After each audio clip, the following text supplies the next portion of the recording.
Hello, and welcome to the Wolf's Den. My name is Grimfire, and you're probably wondering what the fuck you are looking at right now. Well, I am a VTuber, but I am also a huge WWE wrestling fan. I've been a fan since the Attitude Era and before, and I decided that my first video on this channel would be my predictions for 2022 Extreme Rules pay-per-view on October 8th this Saturday.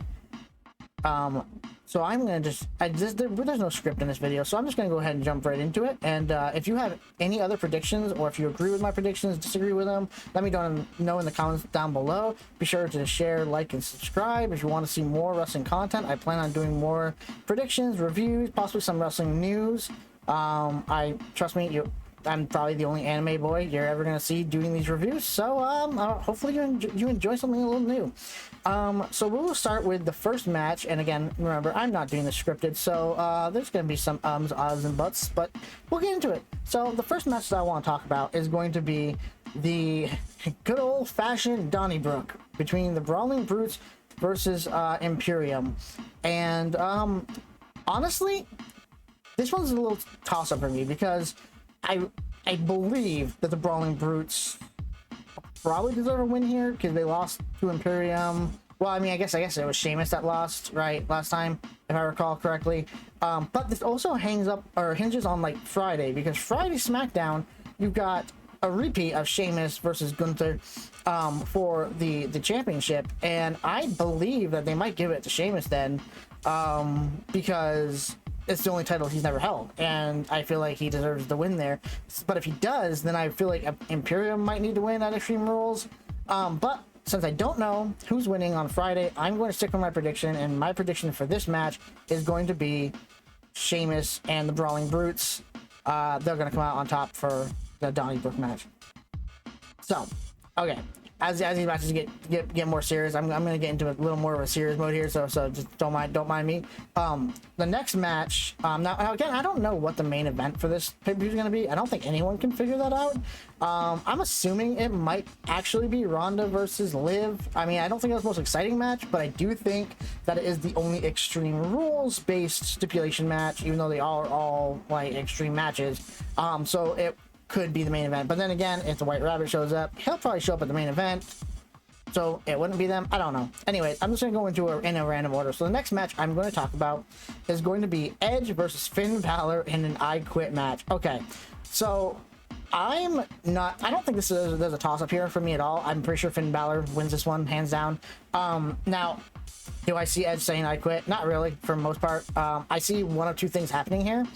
I feel like Edge has already left it in the air that, you know, he won't say I quit for any damage that's done to him, but he will, like, his family is important to him, so I feel like Rhea Ripley and the Judgment Day are going to do something to Beth or his family in one way or another, maybe drag her out to the ring, threaten to hurt her if he doesn't quit. The other option is that Beth sees him getting, you know, annihilated in the ring, can't do much to help him, so throws the towel in for him, basically quitting on his behalf. But yeah, either way, I see Finn Balor winning this match. The Judgment Day are just too hot right now, and I feel like they're gonna get hotter as we go along. And excuse my phone going off because this is again not scripted, and I'm leaving that in. I'm leaving it in. I don't care. We're gonna move on. Okay. So the next match is the strap match between Drew McIntyre and Karrion Kross. I've never been too excited about strap matches, but I love like Drew McIntyre and Karrion Kross in here. So I do think Karrion Kross will win this one. I feel like he deserves the win. They can't really do what they did to him when Vince, you know, destroyed him. I don't think we should ever talk about that ever again, when they made him look like a BDSM wrestler and then had him lose immediately. He looks a lot more like a threat now. I love his whole gimmick. I love him and Scarlett together. I really hope that he has something to do with Bray Wyatt's return. Like, them in a faction together would be amazing. Don't know if that's true, but if you do think about it, Karrion Kross does talk about changing the timeline. So what if the Fiend comes back as the Fiend and he's back to fix the broken story that Vince had ruined back in the day when it came to the Fiend, and they try to tell a whole new story and picks it up. I assume Alexa Bliss will probably be involved. Anyways, I'm getting on a tangent. Okay, so Karrion Kross wins this one. I don't know if they'll have him win just clean or if there will be some kind of shenanigans. It is a strap match. I don't see him beating Drew McIntyre like one-on-one, just cleanly without some kind of shenanigans. Again, this would be somewhat of an ideal time for Bray Wyatt to show up, so I don't know, maybe. But yeah, Karrion Kross wins. And on to the next match. I can't wait to watch this match. Okay, I didn't know what a fight pit was. I'd never watched it on NXT, and I guess there was one a long time ago that I don't remember ever seeing. But after they showed it on Raw, I'm super pumped for this match. So yeah, this one is Matt Riddle versus Seth freaking Rollins in a fight pit with the special guest referee Daniel Cormier. I think that's how you pronounce it. Don't crucify me. But in this one, I don't know who wins. I feel like Riddle deserves the win with how this has been built, and I'm pretty sure Seth beat him last time. So if they want to do the whole 50-50 thing and then do a third match, although I feel like this is supposed to be the last match of their rivalry. Another thing people have talked about is that Brock Lesnar might be facing DC at Crown Jewel, but for that to happen, I would say Brock Lesnar would have to come out during this match, maybe wreck both competitors, make it a no contest, which would kind of be a lame ending, and then get into DC's face and, you know, whatever. I could kind of see that happening. I hope not, because I want a full, real match to happen between these two guys. But another option is this is where, again, Bray Wyatt could appear, and he could, you know, lay out both competitors to where they're both knocked out, seeing how this is a match where you either get, I think it's submitted or knocked out. So that could be a thing. I don't see why Bray would want to target either of these guys off the top of my head. I think there might have been something with Seth at one point, but I don't know. Anyways, if they don't both get knocked out, I'd like to see Riddle win. I'm pretty sure he will. Unless they want to write him off TV for a little while, then they might have Rollins win. The hard part is that on Monday, Rollins is facing Bobby Lashley for the title, if I recall. So it would be weird for him to lose to Riddle on pay-per-view just to face Bobby on Monday, when I'm pretty sure he's supposed to beat Bobby on Monday. Like, it would make all sense in the world for Seth to take that title finally from Bobby. So I don't know. This one's a hard one, but I'll go with Riddle. Okay, now we've got the ladder match for the Raw Women's Championship between Bianca Belair and Bayley. Okay, this one, I mean, in my opinion, 100% has to be Bayley. Damage Control has been on a roll and a rampage. Damage Control is probably one of my favorite new groups that's joined. I loved when they came back. I jumped out of my seat when it happened. I didn't expect it at all. I don't remember any news or anything being reported about it. But now that Io and Kai have the tag team titles, it only makes sense for Bayley to get the Raw Women's title. So that way they have all the gold. They can be a dominant women's force. I see that happening. I feel like Triple H is leaning heavily back into factions, which I love. I hope we do more with factions, because Vince never wanted to go above 3 people in a single stable, and then he was always breaking up tag teams, which I don't know about you, but it irritated the crap out of me. So I do see Bayley winning this one. I do see, obviously, it's going to be shenanigans. Her two buddies are going to be in the ring, probably helping. I feel like Asuka and Alexa Bliss probably won't be able to help here, although I'm trying to figure out if Alexa Bliss has anything to do in this pay-per-view, because I do feel like she still has a connection to Bray Wyatt's return somehow. So I'm not sure what will happen there. But yes, I see Bayley taking the title off of Bianca. Bianca's had a decent run, but Bayley's new group is just too hot, and I feel like they need the title. Now, for what I think could possibly be the main event, I don't know if it's going to be as good as I'm hoping it will be. I'll preface by saying that I am a big fan of Liv Morgan's. I've been a fan of her since NXT. I do think that they have done poor booking with her when they first threw her into this title bout. When she won Money in the Bank, I was one of the people jumping out of my seat, jumping for joy. I didn't think she was going to win, and then I thought she was going to cash it in on Bianca, and then she cashed it on Ronda, and I thought they were going to have her fail at that cash in. Like, I was so worried.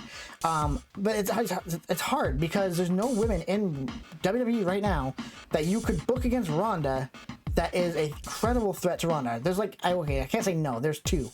Rhea Ripley and Shayna Baszler. Those are the only 2 I can think of off the top of my head that could fight Ronda one-on-one. and no one would bat an eyelash if they won. But Liv has now had 2 victories over Ronda, both being fluke wins. You know, one was a cash in, and one was controversial, to say the least, which really annoyed the crap out of me. But at the same time, for everyone that's saying Ronda should win this because of that, and because, like, if Liv won again, it'd probably be shenanigans again, which wouldn't help Liv. I think that Liv's going to win. I mean, this might be wishful thinking on my part, but I do think they're going to have Liv. They wouldn't have put Liv through hell as a, I don't know, underdog champion to have her just lose to Ronda. I feel like they're planning on having her do some pretty big spots to kind of make her stand out and make her look like a credible threat against Ronda, and actually do some things you would never see her do. I'm not sure how believable it will be because, again, this is Ronda we're talking about, but we'll see how well everything goes then. But just recently was on Monday Night, no, it was last Friday, right, on SmackDown. Liv came out with a new customized, like, bejeweled baseball bat looking like Harley Quinn, and I don't think, like, I feel like that's gonna become merch pretty quickly on the shop.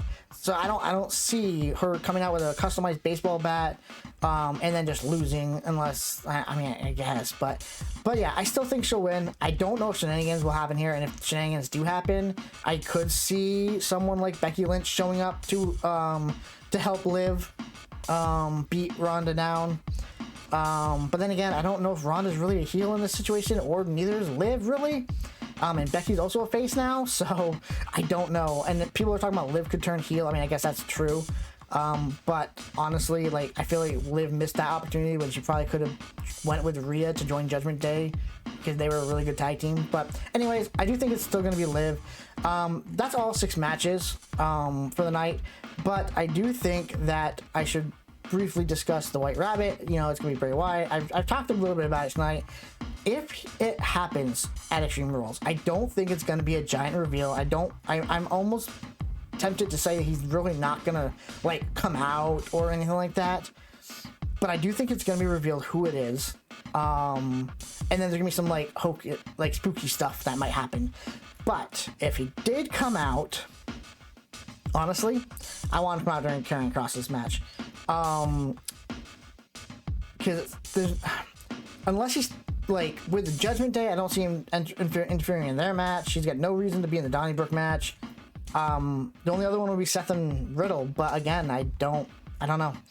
I mean, I can see him attacking Riddle for being friends with Randy, who was, like, one of his biggest fucking rivalries, but yeah, I don't know. So that's all I got for you guys tonight. That's my Extreme Rules predictions. If you have any other predictions, leave them down in the comments down below. Hopefully, you didn't find it too jarring to be sitting here listening to an anime wolf boy discuss wrestling. I thought it'd be something a little unique. It fits with my own VTuber stuff that I've got going on other channels. But I wanted to try my hands at wrestling, and hopefully I'll start being to upload, you know, every Tuesday or Wednesday, depending on if I can get it the day after Raw or 2 days after Raw, as well as, you know, Saturday or Sunday for SmackDown, as well as I'll be doing more predictions for each pay-per-view, and I will also do reviews on the pay-per-views. So I expect to see a review from this pay-per-view after the fact. Yeah, I'm going to be doing a 5-star type system for reviews where I review each and every match, and I give them 1 out of 5 star, or 1 to 5 stars based on how I'm feeling. And yeah, hopefully it'll be a fun time, and I might throw some wrestling news in there at some point, but I feel like there's a lot of wrestling news YouTubes out there that cover most of everything.